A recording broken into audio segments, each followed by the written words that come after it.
Pada suatu hari, Buya Hamka kedatangan tamu sepasang kekasih. Yang perempuan mengaku bernama Astuti dan yang pria bernama Daniel Setiawan. Buya Hamka terkejut ketika Astuti memperkenalkan dirinya.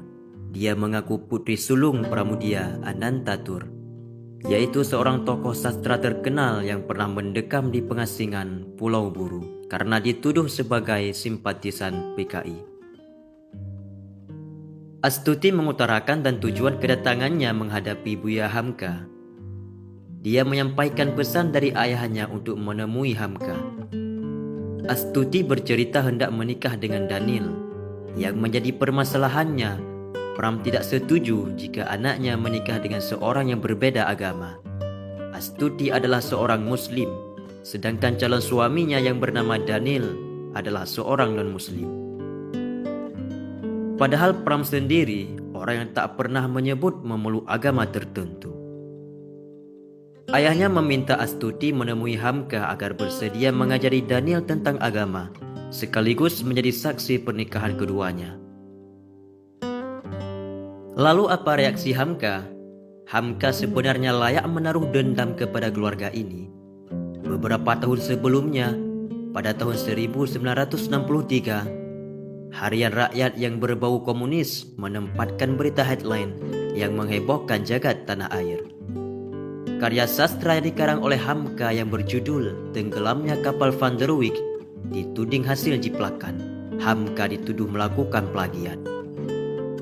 Tak cuma itu, Harian Bintang Timur dalam lembaran Lentera juga memuat dan mengulas sebuah tuduhan. Hamka dituding telah mencuri karangan asli dari pengarang Alphonse Sauquer, yaitu seorang pujangga dari Prancis.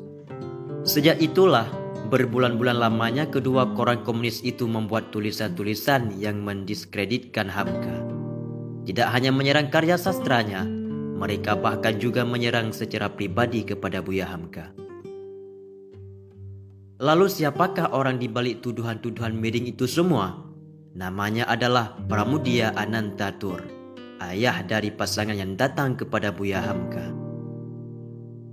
Selang setahun kemudian, di tahun 1964, Buya Hamka yang kerap mengkritisi sistem demokrasi terpimpin yang menyebabkan kekuasaan Soekarno sangat besar dan absolut, difitnah oleh orang-orang yang membencinya. Hamka dituding akan melakukan pembunuhan kepada Soekarno. Kelompok PKI di Tenggarai berada di balik fitnah dan tudingan tersebut. Sangat miris atas tudingan dilontarkan kepada Buya Hamka tersebut. Akibatnya, atas perintah Soekarno, Buya Hamka dijebloskan ke dalam penjara tanpa melalui proses pengadilan. Padahal, Soekarno lah yang mengajak Hamka pindah dari Sumatera Barat ke Jakarta. Mereka adalah sahabat lama yang sama-sama pernah berjuang untuk mendirikan dan mempertahankan Republik Indonesia ini. Selama 2 tahun 4 bulan lamanya Hamka berada di jeruji besi dan mendapatkan perlakuan yang kejam. Keluarganya dimiskinkan, karya-karyanya dilarang, dan nama baiknya dihancurkan. Justru pada hari itu di hadapan Hamka ada seorang perempuan yang karena ayahnya, Hamka dan keluarganya pernah hidup menderita. Apakah Buya Hamka masih memendam dendam? Justru tidak. Tapi Hamka memilih tidak menuntut balas terhadap itu semua. Hamka justru menyambut pasangan itu dengan ramah. Bahkan Hamka pula lah yang langsung menuntut Daniel mengucapkan 2 kalimat syahadat, mengajari keduanya tentang Islam serta menjadi saksi nikah keduanya. Lalu apa kabar dengan Soekarno yang pernah memenjarakan Hamka?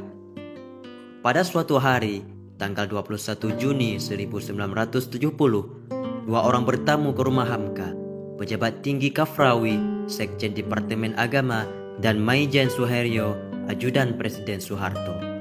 Keduanya membawa wasiat dari Soekarno yang isinya, "Bila aku mati kelak, mintalah kesediaan Hamka untuk menjadi imam salat jenazahku." Begitu pesan Soekarno. "Jadi beliau sudah wafat?" kata Hamka bertanya kepada Kafrawi.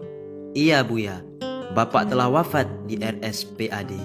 Sekarang jenazahnya telah dibawa di Wisma Yaso," jawab pembawa pesan tersebut. Buya Hamka langsung gegas ke Wisma Yaso.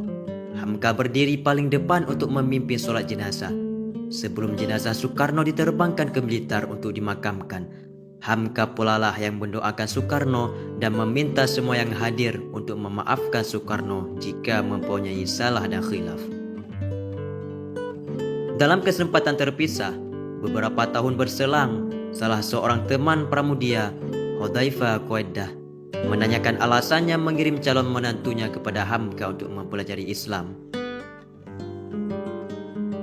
Pram pun menjawab dengan penuh ketegasan, "Masalah paham kami tetap berbeda, tapi saya ingin putri saya yang muslimah harus bersuami dengan laki-laki seiman. Saya lebih mantap mengirim calon menantu saya belajar agama Islam dan masuk Islam kepada Hamka."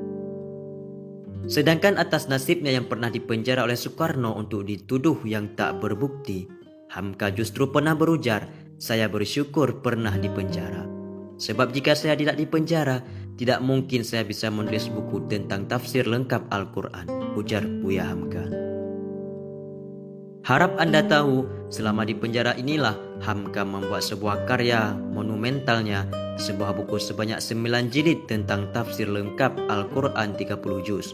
Buku itu dinamai dengan Tafsir Al-Quran Al-Azhar.